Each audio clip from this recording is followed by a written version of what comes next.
Welcome to Facts TV News, where everything is true. Retired bus driver shot to death in St. Anne. A 67-year-old man was shot to death at his home in Exchange, St. Anne on Tuesday morning.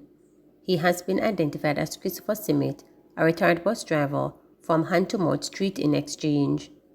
Reports are that around 5:30 a.m., Simmet was at home attending to his flower garden when loud explosions were heard. He was later found lying face down with what appeared to be gunshot wounds to the back of his head. The police were called and processed the scene, where 2 spent casings were found. Simmet was pronounced dead at the St. Anne's Hospital, and his body later transferred to the morgue. Westmoreland family seeks help to locate missing relative. A Westmoreland family is seeking the assistance of the public to locate their missing relative. She is 38-year-old Raquel Campbell, who was last seen on Thursday, March 30, at her Manningsill Road residence in Kingston. She recently moved to Manningsill Road from Windward Road. The missing woman works as a pharmacy technician at Fontaine on Waterloo Road in the parish. Her sister, Sakia Campbell, told reporters that Raquel and her spouse allegedly had a disagreement the night before she went missing. She and her spouse had an argument in the night, and in the morning, she woke up and said she was going to wash her hair, Sakia said. She added that the spouse said when he went downstairs, where she would have been washing her hair, he only saw the shampoo and conditioner, and Campbell was nowhere to be found. Her phone and other personal belongings were left at her home, the sister said. Reporters understand that Campbell's disappearance is affecting the entire family. My father and mother are not eating. The family is extremely stressed, the distraught sister said. The incident has been reported to the Blueface police station. Meanwhile, the family is appealing to anyone who knows the whereabouts of Raquel Campbell to contact at 876-458-4490 or 876-582-2215, the Blueface police station at 876-955-8156, 119 or the nearest police station. Farmer allegedly caught on surveillance camera breaking into St. Elizabeth home. A farmer has been charged with housebreaking and larceny in relation to an incident in Luana housing scheme in St. Elizabeth on Saturday, February 25th. Charge is Jermaine Finley of Rocky Hill District in the parish. Reports from the Black River Police are that about 3 p.m., a woman secured the lock her house and left. Upon her return, she discovered her house broken into and several items stolen. She reported the incident to the police. Finley was reportedly identified by the police on the surveillance camera inside the woman's house and was subsequently arrested and charged on Monday, April 10. JTA president says recent wage issues could further encourage teacher migration. Jamaica Teachers Association JTA president Lasandra Harrison, it is likely that the recent issues surrounding the restructured public sector compensation system could further encourage teacher migration. After several delays, scores of teachers have reported not receiving their March salaries, while many others have reported anomalies with the payment received. The Education Ministry promised that teachers who have not received their salary would have been paid on Tuesday. However, up to late yesterday afternoon, some educators had still not been paid. Noting that the education system has been plagued by teacher migration and that many educators do not feel valued, Ms. Harrison said the issue with the new compensation system could further encourage teachers to leave the island. She said some schools are still being affected by teacher shortage. Ms. Harrison noted that as of March 31, at least one school was in need of 11 teachers.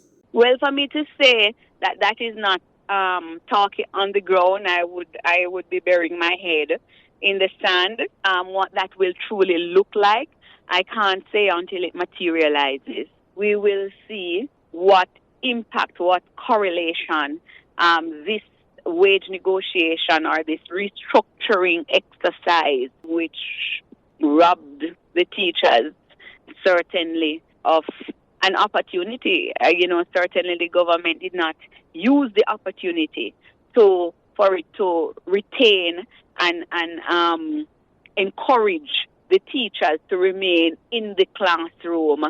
And so we will see what the fallout will be in the days and months ahead. We're entering the third term shortly, and coming May, we will see what the advertisements look like in June, July, and certainly at the start of the new school year when we hear the principals, they will be echoing their particular plight. They had 11 vacancies to be filled March 2023, the second term of the academic year. That's just one school.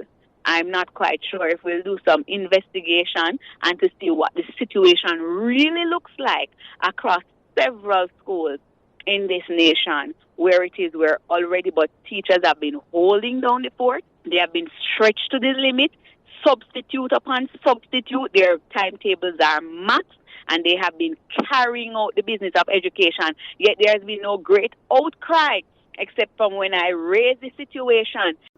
Simpson Miller recuperating at home, says Bromberg. Former Prime Minister and People's National Party President Portia Simpson Miller has been released from hospital and is now recuperating at home. PNP Chairman Dr. Angela Bromberg made the disclosure in an interview to Reporters on Tuesday.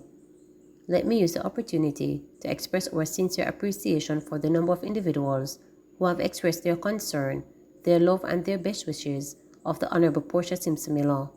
We are pleased to say that she is recuperating at home and that all those prayers, concerns and love that have been shown, that they are well and truly appreciated, said Bromberg, who succeeded Simpson Miller as Member of Parliament for St. Andrew Southwestern after the former Prime Minister's retirement from politics in 2017.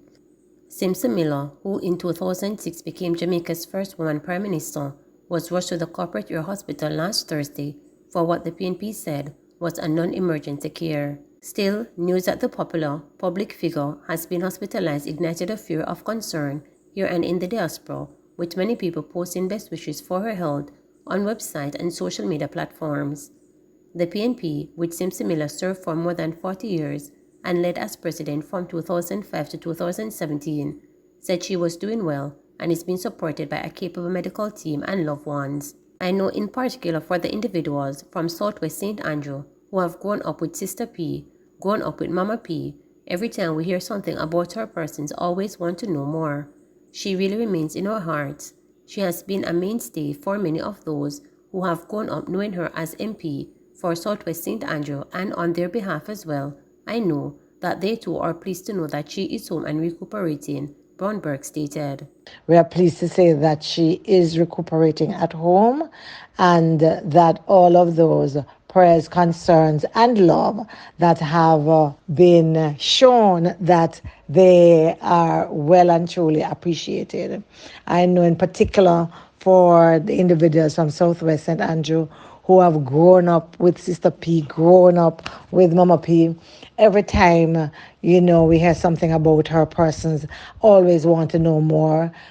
She really remains in their hearts. She has been a mainstay, for many of them who have grown up knowing her as Member of Parliament of Southwest St. Andrew. And on their behalf as well, I know that they too are pleased that she's home recuperating. We'll continue to keep her in our prayers and to wish her continued strength and good health. 8 people died in crashes over the Easter weekend. 8 people were killed in road crashes over the long Easter holiday. Their deaths pushed the number of road fatalities recorded since the start of the year to 119. One of the collisions occurred on the Discovery Bay Main Road in St. Anne. Dead is 51-year-old Valerie Daly of Duncan's Trelawney.